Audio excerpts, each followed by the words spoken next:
తెలుగు రాష్ట్రాల సీఎంల మధ్య జరిగిన చర్చల్లో బనకచెర్లపై ఎవరి వాదన వారు వినిపించారు. జలశక్తి శాఖ ఆధ్వర్యంలో జరిగిన సమావేశంలో ముఖ్యంగా బనకచెర్ల కడతామని ఏపీ ప్రతిపాదించినప్పుడు ఇక ఆపాలన్న చర్చే ఉండదన్నారు సీఎం రేవంత్. కృష్ణా గోదావరి జలాల అంశంలో ఉన్న సమస్యలపై చర్చించేందుకు ఏర్పాటు చేయనున్న కమిటీతో ఇరు రాష్ట్రాలకు న్యాయం జరుగుతుందని ఆశాభావం వ్యక్తం చేశారు ఏపీ మంత్రి నిమ్మల. అసలు బనకచెర్లలో నీటి నిల్వపై క్లారిటీ లేకుండా వేల కోట్లు కేటాయించడం సరికాదని అభిప్రాయపడ్డారు విపక్ష నేత జగన్.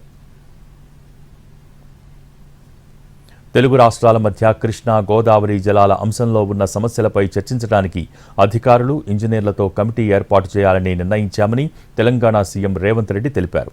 ఆ కమిటీ నివేదిక మేరకు తదుపరి చర్యలు ఉంటాయన్నారు. ఈ భేటీలో ఏపీ ప్రభుత్వం నుంచి గోదావరి బనకచెర్ల ప్రాజెక్టు కడతామన్న ప్రతిపాదన చర్చకు రాలేదని సీఎం రేవంత్ రెడ్డి చెప్పారు.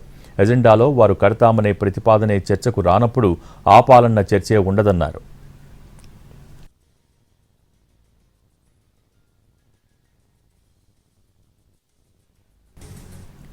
తెలుగు రాష్ట్రాల నీటి అంశాలపై ఏపీ తెలంగాణ సీఎంల చర్చలు స్నేహపూర్వక వాతావరణంలో జరిగాయని ఏపీ జలవనరుల శాఖ మంత్రి నిమ్మల రామానాయుడు తెలిపారు.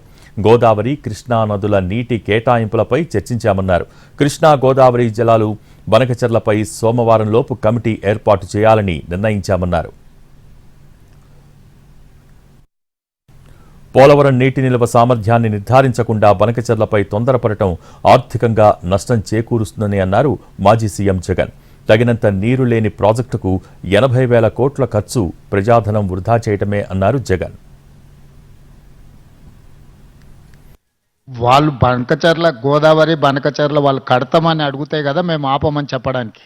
ఎజెండాలో వాళ్ళు కడతామన్న ప్రతిపాదననే చర్చకు రానప్పుడు ఆపమనే చర్చనే రాదు.